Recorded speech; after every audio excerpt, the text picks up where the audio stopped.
반갑습니다. 네, 우리 동훈 형제가 오늘 안 왔는데 좀 잠시 또 이렇게 한국에 와 있거든요.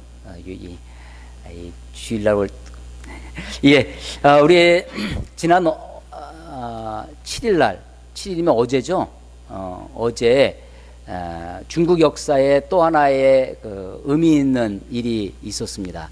싱가포르에서 중국의 시진핑 주석하고 대만의 마잉주, 이 한자로 보면 영구에 영구 없다 할 때 그 영구 있지 않습니까? 근데 잉주 이렇게 읽더라고요.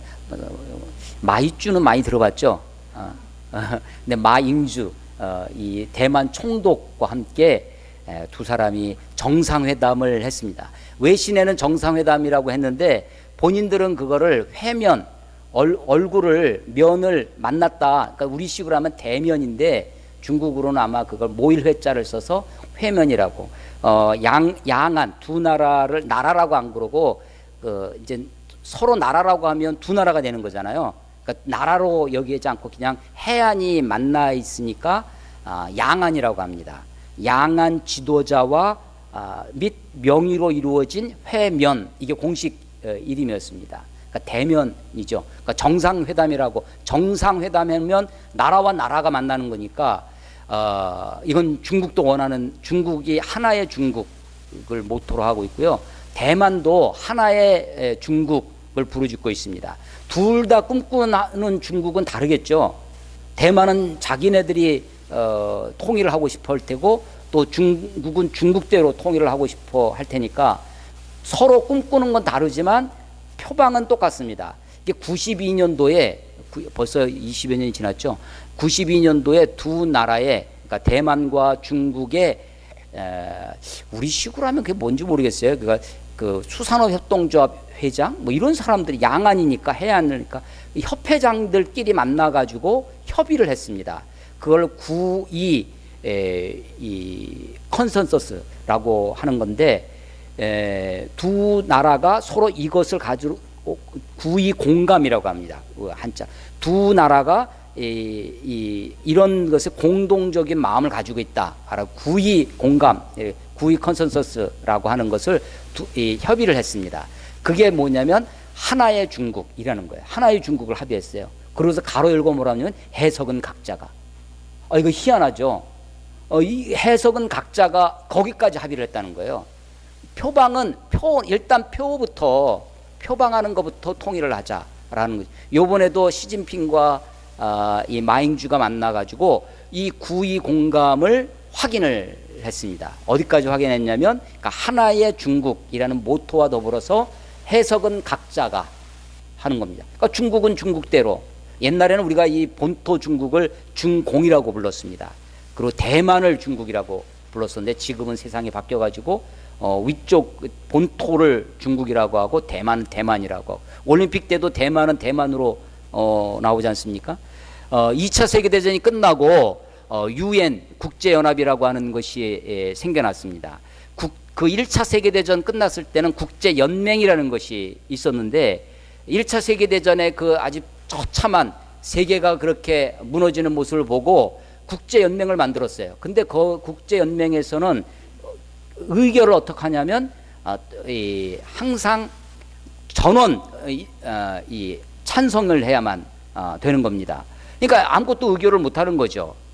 그리고 거기서 의결을 해버리면 그냥 다수 숫자로 다, 나라가 아무리 작은 나라라도 한 표, 아무리 큰 나라라도 한 표, 표 대결로 하니까 이게 안 되는 거죠. 그래서 2차 세계대전 끝나고서는 국제연합을 만들고 5개의 상임이사국을 만들었습니다. 그리고 이 상임이사국이 아무리 너희들이 의결을 해도 상임이사국 이 5개 나라 중에 한 나라라도 비토, 거부권을 행사하면 파토가 나는 거예요. 그러니까 국제연합에서 유엔에서 다 결의를 해도 미국이 나 싫어 안 해, 그러면 안 되는 겁니다. 러시아가 안 해 하면 안 되는 거예요.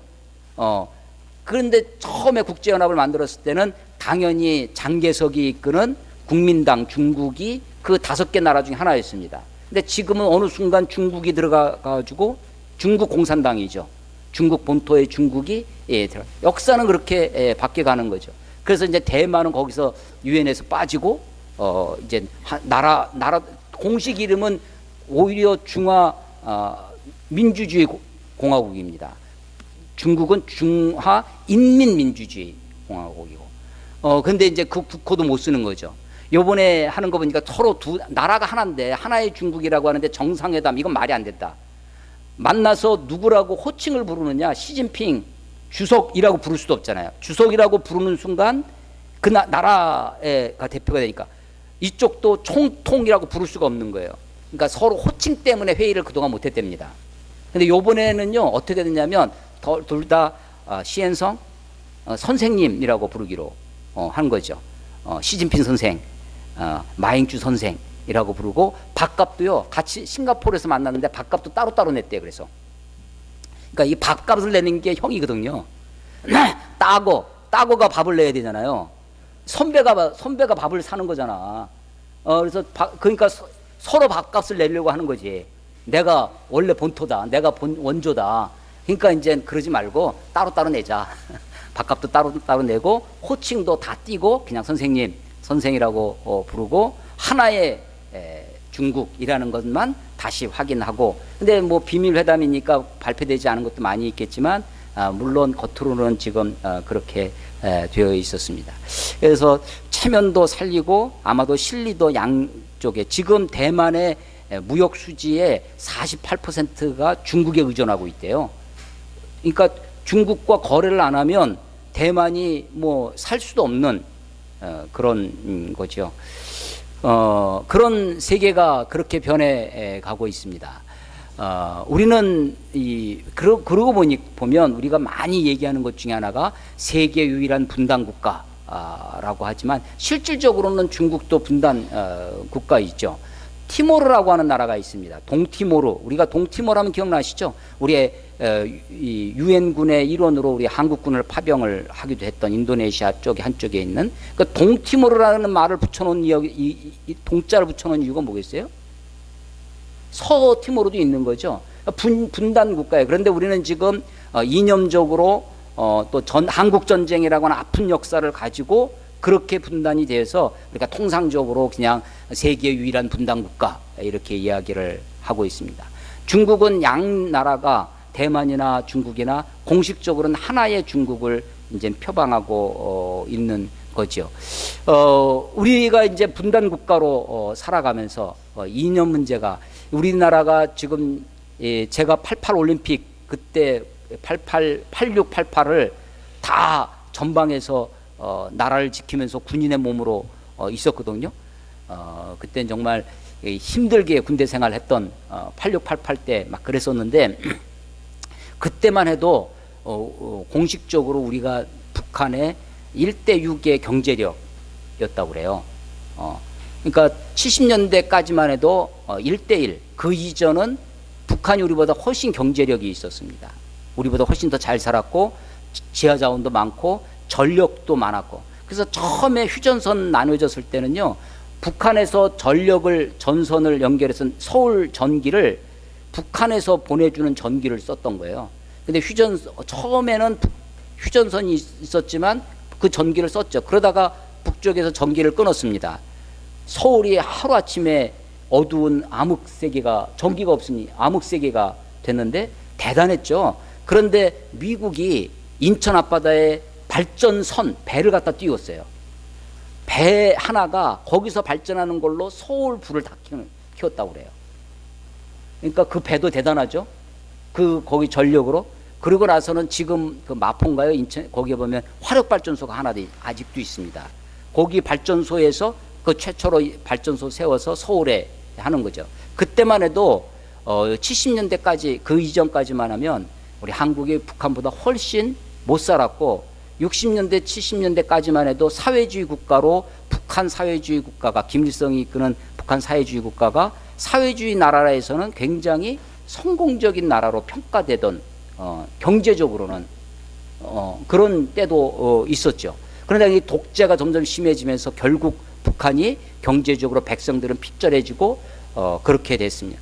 제가 92년도에 처음은 아니지만 하여간 멀리 해외여행을 이집트 이스라엘 가게 됐었는데 신학교 때 이제 신학생들 우리 친구들하고 이제 의기투합해가지고 그때만 20여 년 전에 성지순례를 간다. 이건 목사님들도 못 가시던 시절이었는데 신학생들이 돈 모으고 막 해가지고 갔었습니다.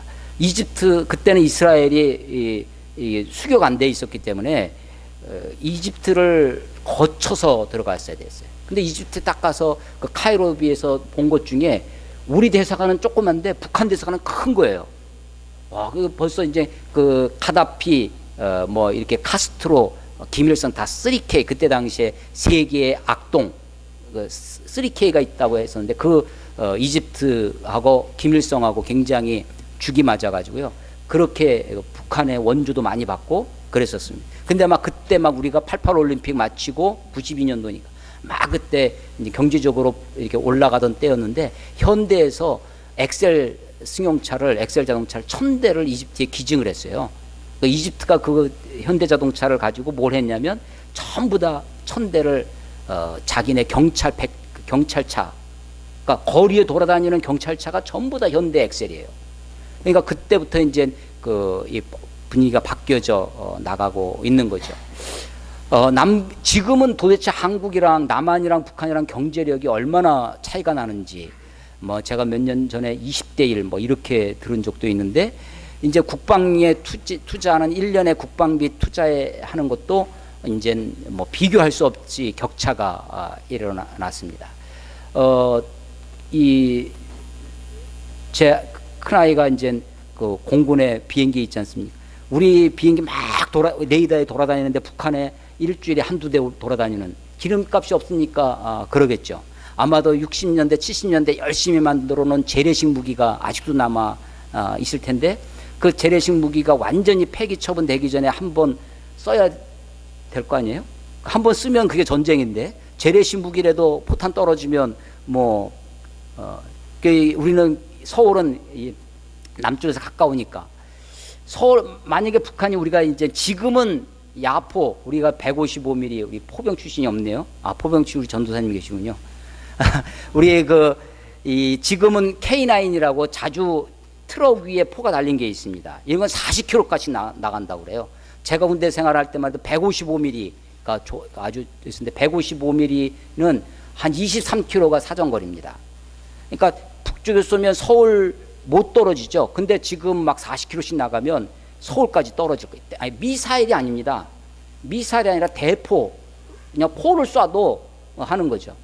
지금 뭐 로켓으로 막 미사일로 쏘는 거 말고 재래식 전투라고 생각을 했을 때 병사들이 밀고 내려오는 6.25 전체로 막 전선을 형성해서 지금은 전선이 없을 수도 있어요. 막 이 청진에서 이 로켓을 쏴도 미사일을 쏴도 서울에 떨어질 수 있으니까 전선이 도대체 어디가 전선인지 모르겠죠. 근데 옛날 재래식 전투라고 생각했을 때 위에서 휴전선에서 밀고 내려옵니다. 그러면 차례대로 올 거 아니에요? 서울이 함락되고 나면 그 다음에 곧바로 안양 수원입니다. 그러면 서울에서 막 전투가 벌어진다 그러면 이 수원은 어떻게 되겠어요? 비상 걸고 막 피난 갈 준비하고 막 그래야 될 거 아닙니까? 자, 오늘 지금 이 일이 어디서 벌어지냐면 예루살렘에서 벌어집니다. 예루살렘에서 벌어지는데 1절에 보면 베냐민 사람들아, 베냐민 자손들아, 예루살렘에서부터 피난하라, 도망치라고 합니다. 근데 바로 드고아에서 나팔을 불고 벳 학게렘에서 깃발을 들라, 나팔을 불라, 전쟁 오니까 비상 나팔을 부는 겁니다. 깃발을 들어라, 싸우러 나가자라는 겁니다. 그 뒤에도 보면 4절 보면 너희는 그를 칠 준비를 하라, 일어나라, 정오에서 이게 막 싸우자는 거예요. 전쟁을 하라는 거예요. 그런데 이 드고와 벳학게렘이 어디냐면 예루살렘 남쪽입니다.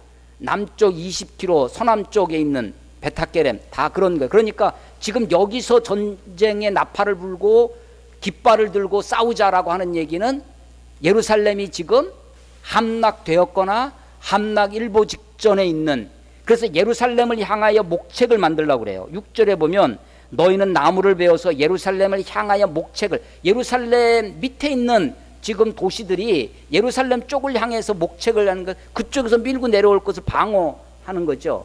지금 예루살렘이 지금 이런 지경이 돼가고 있어요. 서울이 함락 직전에 있어서 수원을 방어해야 되겠다 이런 거죠. 이런 상황입니다. 왜 예루살렘이 이렇게 되었겠습니까? 베냐민 자손들아라고 얘기를 하는데 제가 이번에도 설교를 준비하면서 다시 한 구절 꼼꼼히 제가 이제 이것도 이 선입견이 있어요. 당연히 예루살렘은 유다 지파 땅인 줄 알았습니다. 그런데 다시 이번에 보니까 예루살렘이 베냐민 지파 땅에 있어요. 그래서 남쪽에 유다가 있고, 여러분 남쪽에 유다가, 위쪽이 베냐민 지파 땅인데 베냐민 지파 땅 끄트머리에 예루살렘이 있어요. 여부수족. 그래서 유다에 있던 다윗이 그 예루살렘을 여부수족이 있는 베냐민 땅, 베냐민 지파가 정복하지 못했던 그 예루살렘을 정복을 해서 그 예루살렘에 자기 성 다윗성을 짓고 거기를 도읍지로 만드는 것이죠. 그래서 이 베냐민 자손들아라고 하는 것이 원래 예레미야가 베냐민 지파입니다. 베냐민 지파 아나돗의 제사장 예레미야 1장 1절에 그렇게 소개를 하고 있어요. 베냐민 자손들아 예루살렘에서 피난해라.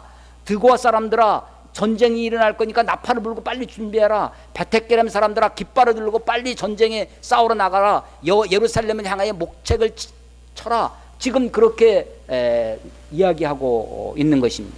왜 이렇게 됐겠습니까?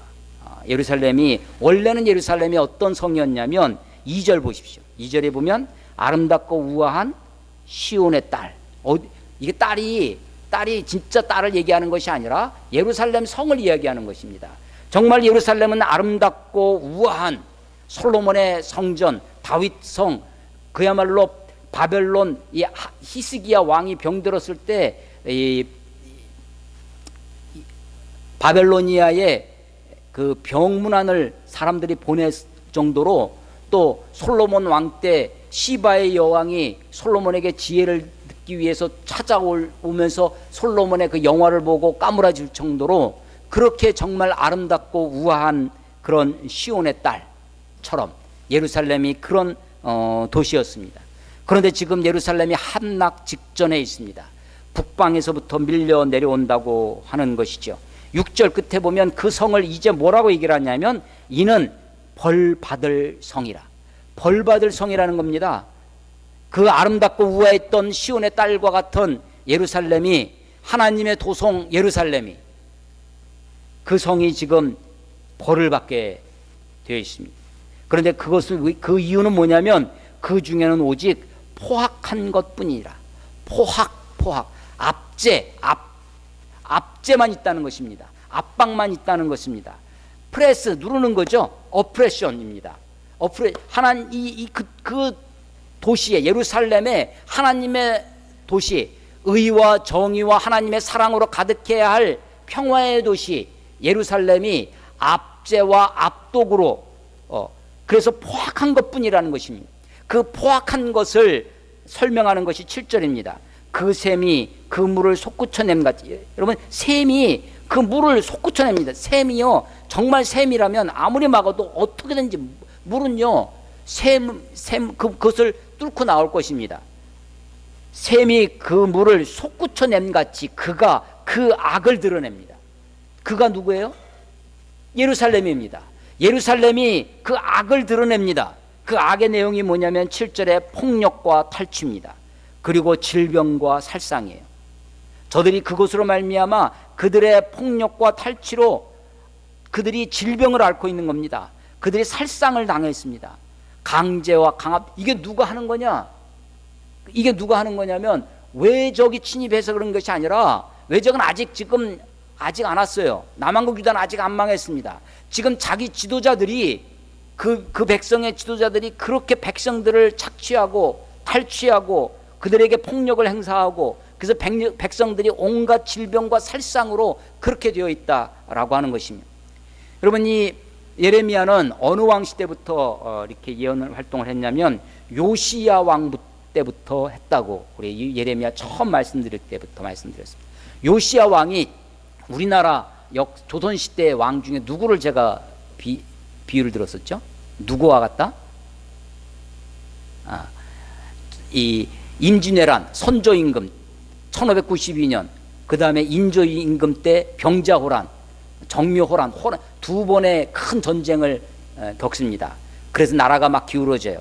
그것을 영종조 시대에 다시 나라를 좀 새롭게 하고 사색 당파로 막 나라가 사분오열되어 있는 것을 소위 탕평책이라는 것으로 써서 영조가 굉장히 오래 집권하지 않습니까? 자기 아들에게, 사도세자에게 이것을 넘겨주지 않고 손자 정조에게 물려줄 정도로 오래도록 통치하면서 그 영조 다음에 영종조 시대. 그래서 우리가 조선시대 왕 중에 대왕자를 붙이는 임금이 있어요. 예, 조자를 붙이느냐 종자를 붙이느냐 그것도 쭉 분명하진 않지만 그래도 좀 차이가 좀 있습니다. 태조라고 하죠.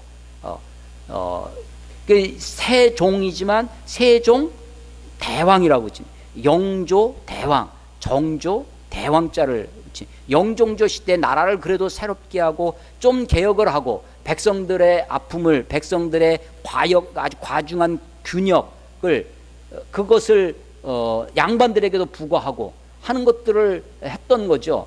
그런데 정조가 죽고 나서, 정조도 독살설이 있습니다. 그러고 나서 그 다음에 계속해서 정말 약한 왕들이 나오고 그러면서 이 나라가 점점점 멸망의 길로 들어서는 거죠. 그래서 이 유다도, 이스라엘 땅도 남왕국 유다의 히스기야 때 나라를 좀 새롭게 했었습니다. 개혁을 하고. 근데 바로 그 다음 왕 므낫세가 나라를 말아먹었죠. 그 막 내려가는 것을 요시야 왕이, 16대 요시야 왕이 다시 개혁을 합니다. 그때 개혁에 박차를 가할 수 있었던 촉진제 역할을 했던 것이 있었는데, 그게 요시야 왕 때 발견된 성경입니다. 율법이에요.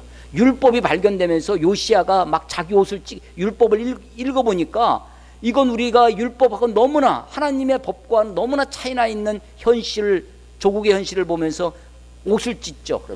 회개하고 나라를 새롭게 하면서 개혁을 했었습니다. 근데 요시야의 개혁이, 요시야 왕이 무기또 전투에서 괜히 나가서 싸우다가 애굽 왕 느고에 의해서 죽었다라고 하지 않습니까? 그리고 나서 그 이후에 계속해서 요시야의 세 아들이 다 왕이 돼요.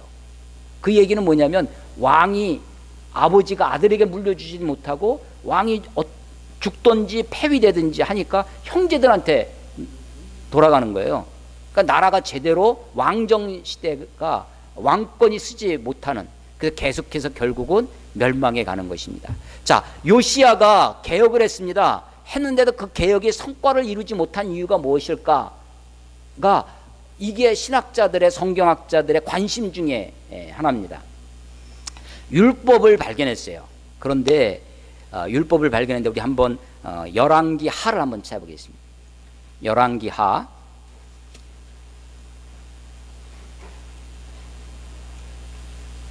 23장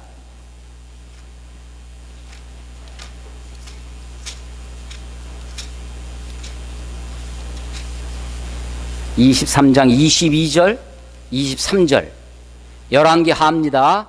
다 찾으셨어요? 604쪽입니다. 여러분들 이제 스마트폰으로 찾으면 페이지도 상관없죠. 열왕기 하 23장 22절 23절 한번 같이 읽겠습니다.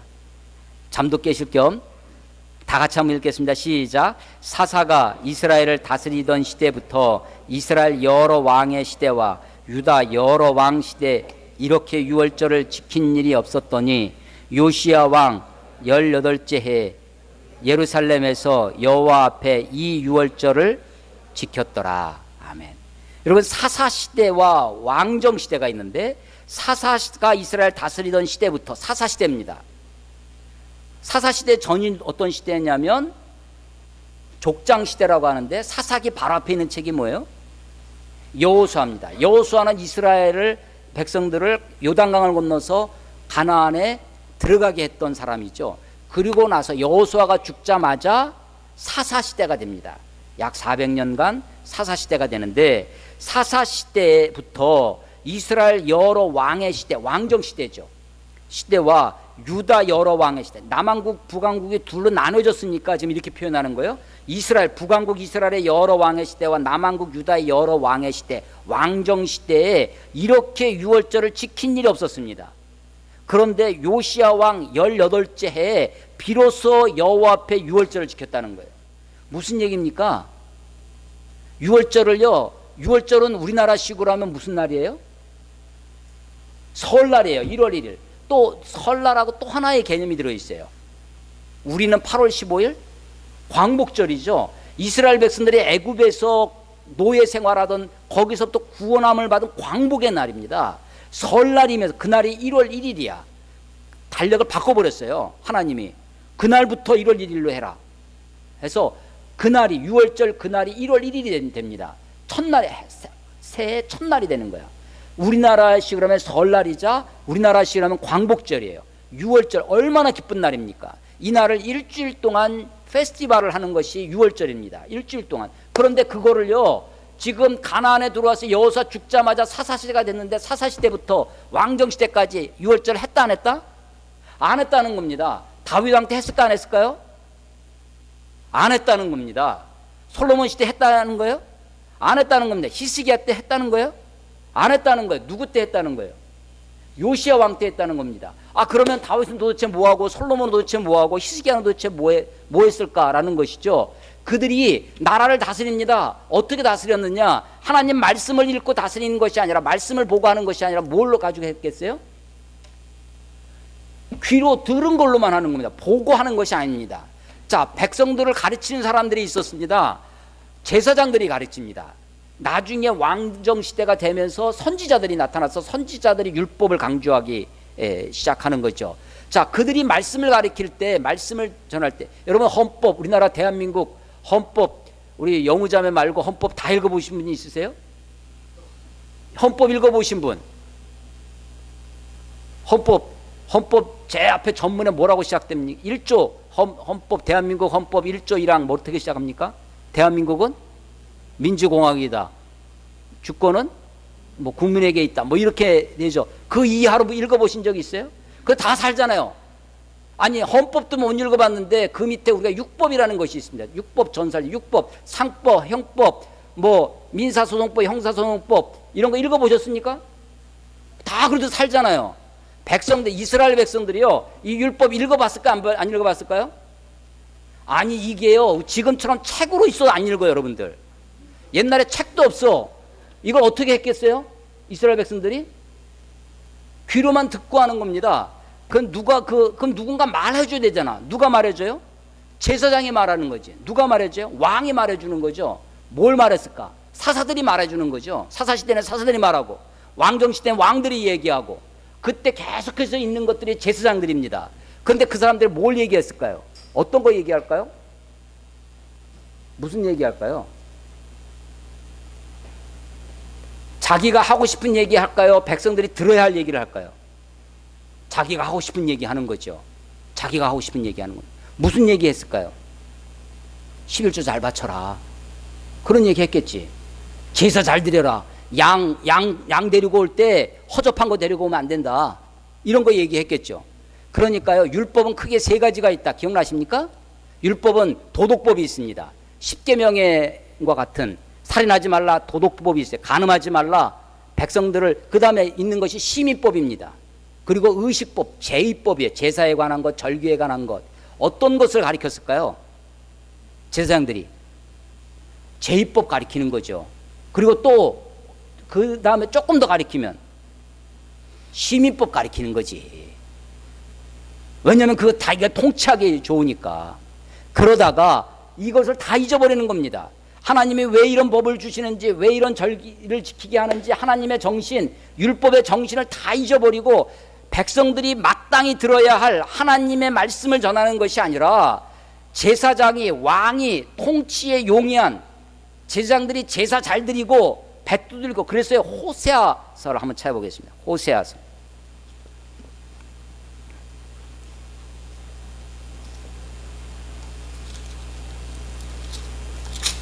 호세아 4장 4장 4장 7절 8절 6절부터 읽겠습니다. 호세아 4장 6절 7절 8절 읽어보겠습니다. 다 같이 읽습니다. 시작. 내 백성이 지식이 없으므로 망하는도다. 내가 지식을 버렸으니 나도 너를 버려 내 제사장이 되지 못하게 할 것이요 내가 내 하나님의 율법을 잊었으니 나도 내 자녀들을 잊어버리리라. 그들은 번성할수록 내게 범죄하니 내가 그들의 영화를 변하여 욕이 되게 하리라. 그들이 내 백성의 속죄 제물을 먹고 그 마음을 그들의 죄악에 두는도다. 아멘. 예. 내 백성이 지식이 없으면 망합니다. 백성들이요, 율법을, 여러분들 상법 하나도 모르고 살잖아. 백성들이요, 율법을 모릅니다. 그런데 이건요, 율법을 가르쳐야 할 제사장들이 율법을 버렸기 때문입니다. 그런데 7절, 그들은 번성할수록 내게 범죄하니. 이게요, 그들이 누구냐면 제사장들입니다.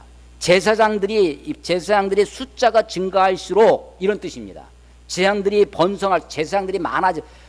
많아져.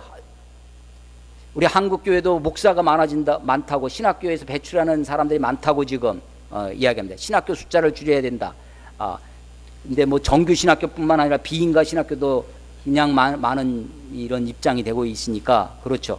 그들은 변성할수록 내게 범죄합니다. 내가 그들의 영화를 변하여 욕이 되게 하리라. 그들이 내 백성의 속죄제물, 그래서 백성들이 속죄제물을 갖다 주면 그걸로 그들이 먹고 사는 거죠, 제사장들이. 그런데 그래서 그들이 죄를 많이 져야 돼. 그래야 제사들이 올 거 아니야. 그래서 그 말입니다. 그래서 다른 번역, 우리말은요 굉장히 그 마음을 그들의 죄악에 두른도다. 그들이 죄를 져야 돼. 그래야 죄를 질수록 제사장들은 어떻게 해요? 먹을 게 생기는 거야. 속죄제물에 내 백성의 속죄제물을 먹고 그 마음을 그들의 죄악에 두고 있는 거죠.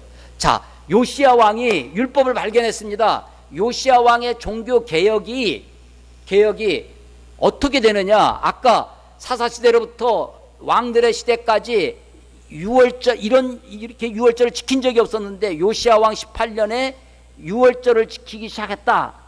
요시야가요 그 성경을 읽고 당장 한 게 뭐겠어요? 뭘 했다는 거예요? 뭘 했어요? 유월절을 한 겁니다. 유월절. 물론요 우리가 하나님께 회개하니까 예배부터 제대로 드리자, 이건 좋은 출발점일 수 있습니다. 예배에서 감동을 받고 내가 말씀을 읽고 기도하고 찬송 부르면서 내가 내 자신을 회개하고 하나님께 더 가까이 내가 어떻게 살아야 될까. 그런데 그러다가 요시야가 어떻게 됐다는 거예요? 죽어버린 겁니다. 그러니까 요시야의 종교 개혁은 율법 3가지 중에 의식법 겨우 하다가 의식법 제사 제대로 드리고, 그래서요 요시야 때 지방에 있는 산당에 있는 지방 성소를 없애버렸습니다. 전부 다 어떻게 해요? 예루살렘 성전에서의 중앙 성소에서의 예배로 통일했습니다. 그러면 그 예배는 어떻게 되겠어요? 더 번듯했겠지. 더 대단했을 겁니다. 더 아름답고 더 멋지게 더 많은 양을 잡고 더 많은 소를 잡고 더 많은 오케스트라에 더 많은 악기를 갖다 드리고, 지붕도 열리는 예배당이 있더라고요, 우리나라에. 그 지붕, 그 기술을 거기에 돈을 왜 하늘 가르고 임하소서 하기 위해서. 여러분 나이트클럽에서 지붕 열리는 나이트클럽 있다는 거 아세요? 나이트클럽이 그런 게 있대요. 지붕이 열려서 막 그렇게 나이트클럽이 있다고 하는데, 그게 한참 막 생겨나다가 주위 사람들이 하도 시끄럽고 그 민원 때문에 못하고 있다고 하는데, 예배당 성전 하루 1년에 2번 연답니다. 그러니까 1년에 2번만 하나님이 임하시고 아마 지방 성소를 없애고 중앙 성소를 만들면서 요시야의 제사가, 요시야 시대 왕 때의 제사가 정말 이제까지 볼 수 없었던 그런 너무나 멋지고 웅장하고 거대하고 그런 예배가 됐을 것입니다. 그런데 그들이 거기서 머무른 겁니다. 그 예배를 드리기 위해서, 그 제사를 드리기 위해서 제사장들이 어떻게 했겠어요? 더 착취하는 거지. 폭력과 탈취가. 그래서 백성들을 쥐어짜는 거죠. 그래서 그것이 온전한 예배고 온전한 제사고 그렇게 돼. 그래서 제사가 종교 개혁이 어디서 머물렀냐면 요시야의 종교 개혁이 의식법에서 머무르는 겁니다. 그것이 생활로, 삶으로 들어가지 못했던 거예요. 하나님은 그 성전을 허물어 버렸어요. 다 이상 성전을 예배드릴 데가 없어요. 성전을 예배드릴 데가 없으니까 어떻게 해야 돼요? 예배드릴 제사는요 성전에서만 제사를 드리는 거야. 그 요시야 이후에요. 그 전에는 산당에서도 제사를 드렸어. 그러다가 요시야 이후에 유다 사람들에게 그 제사가 너무나 성경 율법도 발견됐겠다. 그 제사가 너무나 대단한 것을 경험하고 나서는 예루살렘 아닌 곳에서 제사를 드리면 안 된다. 성전이 아닌 곳에서 제사를 드리면 안 된다라는 것이 각인이 됐습니다. 그들이 포로로 잡혀갔어요. 전 세계로 흩어졌습니다. 당연히 성전 예배 드리러 갈 수도 없어요. 그들이 어떻게 하느냐. 그런데 그 마음속에 하나님이 남은 자가 있습니다. 이스라엘 백성들의 남은 자가 있어요. 하나님이 그루터기처럼 하나님을 사모하는 자들을 두셨습니다. 그 사람들이 하나님께 대한 열심이 어떻게 나타나냐면 율법에 대한 열심으로 나타납니다. 그래서 에스라 같은 사람이 나타나는 거죠. 그래서 그들이 모여서 율법에 대한 관심을 갖게 하는, 율법을 연구하기 시작합니다. 그래서 에스라가 어떤 사람이냐면 제사장 겸 학사 겸 제사장이에요. 제사를 드리는 사람들. 그런데 제사 드리는데 관심 있는 게 아니라 어디에 관심이 있냐면 율법에 관심 있는 거예요. 그래서 율법사, 학사가 되는 것입니다. 그래서 그가 돌아와서 하는 것이 뭐냐면 율법 개혁을 하는 겁니다.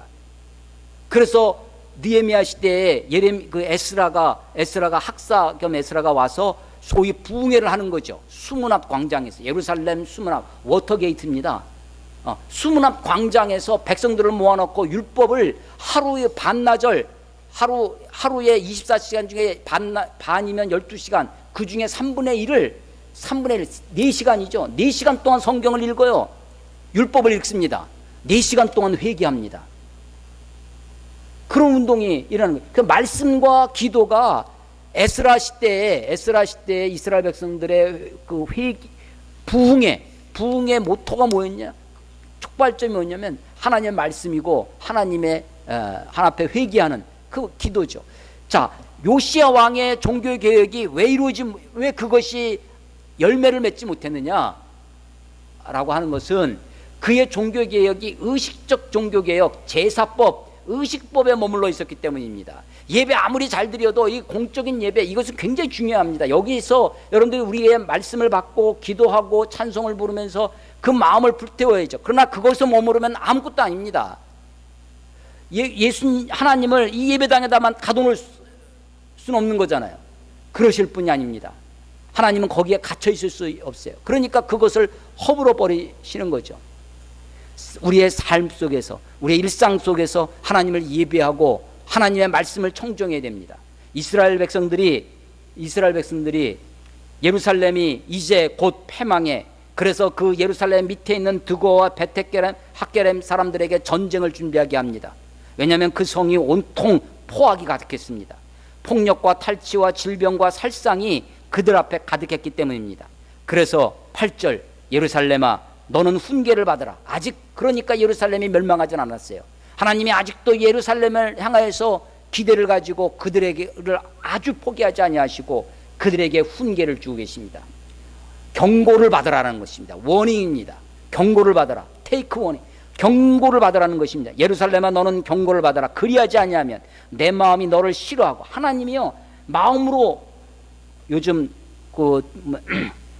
어떤 역사학자, 명예 역사학자가 자기 제자들이 대표 집필진으로 가는 것을 막았다 하는 게 뭐 집단 테러냐 아니냐, 테러 아니다라고 하면서 그 제자들은 내가 머리로 낳은 아들이다 라고 하죠. 이 정말 슬프고 불쌍하고 그런 역사가 좀 벌어지고 있습니다. 근데 정말 예루살렘 이스라엘 백성들이야말로 하나님의 마음으로 그들을 그 오랜 세월 동안, 아브라함의 때부터 모세 시대를 거쳐서 여호수아, 사사, 또 여러 열왕들의 시대를 거치면서 그들을 하나님이 놓지 아니하시고 끝까지 포기하지 아니오신 거죠. 그런데 이제 그 임계점에 다다르시는 거예요. 하나님이 임계점에 다다라서 내 마음이 너를 싫어, 내가 마음으로부터 너를 이제 토해내겠다는 겁니다. 너를 싫어하여, 너를 황폐하게 하여 주민이 없는 땅으로 만들어버리겠다. 아름답고 우아했던 그 예루살렘을 그렇게 만들겠다는 겁니다. 9절 만군의 여호와께서 이같이 말씀하시되 포도를 따듯이 그들이 이스라엘의 남은 자를 말갛게 깨끗이 이스라엘의 남은 자를 그렇게 주어가리라. 너는 포도 따는 자처럼 내 손에 광주를 자주 놀려서 그래서 다 샅샅이 따버리는 것처럼 이스라엘을 그렇게 만들어버린다는 겁니다. 내가 누구에게 말하면 누구에게 경책하여 듣게 할꼬. 누가 도대체 내 말을 들을 자가 있냐는 거예요. 내 훈계를 받으라. 그런데 그 경계를 받을 사람이 없다는 것입니다. 누가 내 말을 듣겠느냐, 누가 내 경계를 듣겠느냐는 것입니다. 보라, 그 귀가 할례를 받지 마. 귀가 꽉 막혔다는 겁니다. 듣지 못하는도다. 그렇습니다. 백성들의 소리를 듣지 못해요. 하나님의 소리를 듣지 못합니다.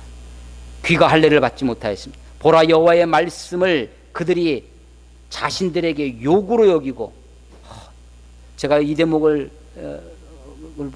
읽으면서 아니, 하나님의 말씀을 욕으로 여기다니. 하나님의 말씀, 여러분들은 하나님의 말씀을 어떻게 여기십니까? 그냥 귀찮은 존재, 괜히 이런 거 있어가지고 항상 부담스럽고 거추장스러운 것으로 여기시는 건 아니십니까? 창세기 18장에 보면 소돔성이 멸망할 때 그 소돔의 멸망을 알려주는 천사들의 이야기를 롯의 사위들이 하나님의 그 말씀을 농담으로 여기는 모습을 볼 수 있습니다. 하나님의 말씀을 도대체 무엇으로 여기는 겁니까? 애굽에서 하나님이 10가지 재앙을 내리실 때 재앙이 점점점 깊어질수록 하나님이 그 재앙을 예고제하십니다. 미리 말씀하시는 거예요. 내일 이맘때 그 말씀을 듣고도 그 말씀을 가벼이 여겨, 그 말씀을 우습게 여겨, 그 말씀을 듣지 않습니다. 그래서 우박을 맞아 죽는 거예요. 그 말씀을 두려워하는 자는 우박을 피해 집 안에 들어옵니다. 그 사는 겁니다. 말씀을 우습게 여깁니다. 말씀을 농담으로 여깁니다. 말씀을 욕으로, 거추장스러운 것으로, 아주 불편한 것으로, 짐스럽게 여기는 거죠. 그래서 말씀을 듣지 않습니다. 그 할례를 받지 못했어요. 귀가 둔합니다. 뿐만 아니라 이를 즐겨하지 아니합니다. 하나님의 말씀을 즐겨하지 않습니다. 여러분, 시편 1편에 복 있는 사람은 악인의 꾀를 쫓지 아니하고 악인의 길에 가지 아니하고 그 자리에 서지도 아니하며 오직 여호와의 율법을 즐거워하여 그것을 주야로 묵상하는 자로다. 복 있는 사람이 누구냐? 하나님의 말씀을 즐거워하는 것입니다. 그것은 율법에 대한 태도입니다. 그리고 행동이 어떻게 나타나느냐? 그것을 주야로 묵상하는 것입니다.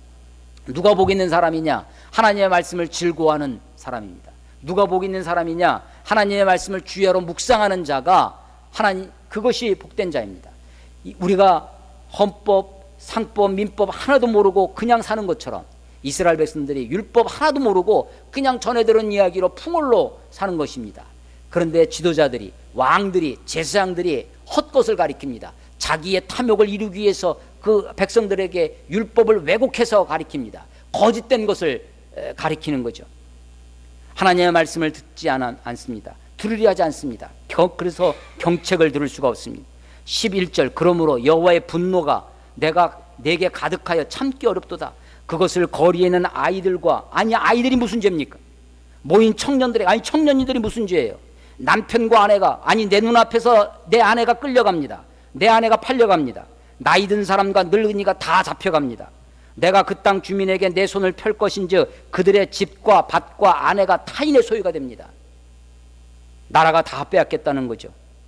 이는 이렇게 되는 이유는 13절 그들이 가장 작은 자로부터 큰 자까지 다 탐욕을 부리고 제사장, 선지자로부터 제사장까지 다 거짓을 행함이라. 그렇습니다. 다 탐욕을 부리고 다 거짓을 하는 겁니다. 세월호 때입니다.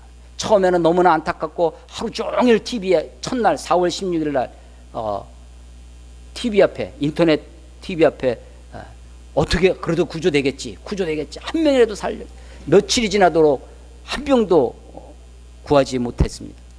나중에 그 유가족들이 오열하는 내용을 중에, 아니 뉴스에서는 헬기 몇 대, 구축함 몇 대, 구조선 몇 대에서 구조 활동을 하고 있다고 하는데 유가족들은요 울부짖는 겁니다. 거기에 배 하나도 없었다는 겁니다.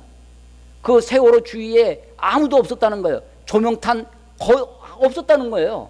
그런데 온갖 언론들이 그것을 그렇게 뭐 배 몇 척 잠수함 뭐 해가지고 다 구조 활동했다고 하는데 안 한 건지 못한 건지 지금 조사위원회가 꾸려진 지 1년이 됐는데도 밝혀진 것이 하나도 없는 거죠. 대통령이 2번이나 한 번은 진도에 가서 한 번은 종합 안산에 거기 가서 분향하러 갔습니다. 그 장면도 악의적으로 편집을 해서 했습니다. 옆에 있는 것들은 가리는 거죠, 언론들이. 그래서 그 옆에서 외치는 소리 이런 것들은 다 소리도 소거되어 있고, 근데 어떤 인터넷 TV에서 그걸 다 통으로 보여주면 아 이게 진실인데, 소위 메이저 신문이라고 하는 메이저 뉴스들은 다 대통령 중에서 편집된 것만 보여주는 거죠. 요번에 거민정 교과서가 이야기가 되고 있습니다. 주체 사상은 인간을 사랑하는 뭐 이런 사상이다. 이러니까 이렇게 주체 사상을 옹호하는, 이거 다 녹화되고 있는데, 이런 것은 이런 것들은 거민정 체제로서는 도도체 용납할 수 없다라고 합니다. 총리께서 직접 나오셔서 그 얘기를 발표합니다. 그런데 그 교과서 바로 밑에 그렇게 하는데 그 바로 밑에 보면 그러나 이 주체사상은 김일성주의를 표방하는 것으로 백성들을 국민들을 통제하고 압제하는 것으로 사용되었다라고 그것을 비판하는 내용이 바로 밑에 있는데, 그 바로 밑에 있는 교과서는 빼고 위에 있는 주체사상, 그들이 표방하는, 북한이 표방하는 주체사상, 그들이 이야기하는 것들, 사실을 적시한 내용을 마치 주체사상을 옹호하는 것처럼 그렇게 교육부에서 만든 교과서, 총리가 말하는 담화문, 온갖 것에서 이야기한다는 것이죠. 그것은 명백한 거짓이라고 생각됩니다. 아니, 한풀 적어서 총리는 바쁜 나머지 그것을 다 볼 수 없겠죠. 밑에 사람이 보고서 양식해서 큰 글씨로 보기 쉽게 쭉쭉 밑줄 쳐줘서 그것만 봐서 볼 수도 있다고 생각합니다. 좀 접고 생각하면 총리는 아마 교과서 다 보지 못했을 수도 있을 거예요. 누가 정리해서 보고해준 보고서만 읽고 아 그러면 이거 나쁜 거네 이렇게 할 수 있습니다. 전희경이라는 여자가 무슨 뭐 총재인가 뭐 한 사람이 온갖 데 하면서 강연을 하면서 똑같은 얘기를 합니다. YTN에서 뉴스 프로그램에 양쪽 진영이 나와서 이야기를 합니다. 국정화를 반대하는 쪽에서 이쪽에서 전희경이라는 교과서 그 얘기를 하고 있는데 아 저는 교과서를 잘못, 그런 사람이 나와가지고 얘기를 합니다. 아마도 그 사람은, 전희경이라는 사람은 교과서를 다 읽었을 것입니다. 그 사람은 읽고도 밑에 거를 이야기하지 않는다면, 교과서를 연구했다고 하는 사람이 밑에 부분에 그 주체사상을 비판하고 있는 내용을 이야기하지 않고 있다고 하면 그것은 명백한 거짓이죠. 그리고 그것은 악의적인 거짓이라고 생각됩니다. 아니 저는 국정화를 할 수도 있다고, 그것도 한 방법 중에 하나일 겁니다. 국가가 정하는 국정화가 아니라 국민이 정하는, 국민이 다 함께 모여서 좀 어떤 교과서가 이런 기존의 교과서 문제가 있다면 어떻게 만드는 것이 좋을 것인가 같이 의논하고 같이 좋은 교과서를, 그들이 말하는 것처럼 올바른 교과서를 만들기 위해서 백성들, 국민들이 함께 모여서 의논하고 서로 만들어갈 수도 있을 텐데, 누가 만드는지도 모르는 비밀 교과서, 누가 검수하는지도 모르는 교과서를 이것이 국가가 정한 교과서니까 너희들 주는 대로 받아 먹어라 라고 하는 것은, 그것은 굉장히 편협된 것이라고 생각됩니다. 아니 하나의 중국, 그런데 가로치고 뭐라고요? 해석은 각자가 하는 거죠. 그 하나의 중국이라는 사실을 우리가 놓치지 말아야 될 것입니다. 역사적인 사실을 가르쳐주고 해석과 관점은 다를 수도 있을 것입니다. 그런데 해석 니들 맘대로 하면 안 돼 라고 강압을 하기 시작해서 중국이, 본토에 있는 중국이 힘이 많으니까 대만을 집어삼키려 한다든지, 혹은 지금 대만이 독립선언을 안 하고 있는 거잖아요. 대만이 독립선언을 하면 벌써 두 나라가 되는 거니까. 하나의 중국이라는 표방하는 것에 탐욕과 거짓은 하나님이 용납하실 수 있는 것이 아닙니다. 이 작은 자로부터 큰 자까지 다 탐욕을 부리고 있습니다. 선지자로부터 제한까지 다 거짓을 행함이라. 그래서 백성들이 14절 그들이 내 백성들이 상처를 입습니다. 아니 어린아이가 무슨 죄가 있어서 아이들이 청년들이 무슨 죄가 있어서 그들에게 하나님의 분노가 쏟아지겠습니다. 나라의 지도자들이 타락하고 탐욕과 거짓으로 물들면 그 피해는 아이들과 청년들과 남편과 아내와 나이 든 사람과 늙은이들에게 쏟아질 것입니다. 백성들의 상처를 가볍게 여겨요. 국민들이 당하고 있는 마음의 상처를 그걸 우습게 여깁니다. 상처를 가볍게 여기면서 말하기를 평강하다 하나 평강이 없도다. 예. 그들이 가증한 일을 행할 때 부끄러워 하였겠느냐? 아니라 조금도 부끄러워하지 않을 뿐 아니라 얼굴도 붉어지지 않았느니라. 아니 우리나라의 최고의 대학, 그것도 명예교수, 제자가 많아서 그 교수가 나 원래 평상시 술 먹으면 그래 라고 하면서 그 취행을 그렇게 이야기를 하는 부끄러워할 줄 모르는 시대입니다. 가증한 일을 행할 때 부끄러워하였겠느냐? 조금도 부끄러워하지 않고 있습니다. 얼굴이 붉어지지 않습니다. 그러므로 하나님이 그들이 엎으러지는 자들과 함께 엎드러질 것이요 내가 그들을 벌하리니 그때 그들이 거꾸로 지리라. 여호와의 말씀이니라 라고 오늘 성경이 우리들에게 엄한 말씀을 하고 계시는 겁니다. 한국교회도 교회 안에 탐욕이 있습니다. 교회가 조금 커지고 성도들이 많아지면 목사의 자녀들의 대부분은 미국 가 있습니다. 온갖 탐욕이 교회 안에 있습니다. 온갖 거짓이, 아니 목사들끼리 칼부림하는 세상이 되어 가고 있습니다. 선지자들로부터 제장들까지 다 거짓을 행하고 있습니다. 그 사이에 백성들은 상처를 받습니다. 지난주에 설교 기억나십니까? 무섭고 놀라운 일. 이 땅에 5장 마지막 절입니다.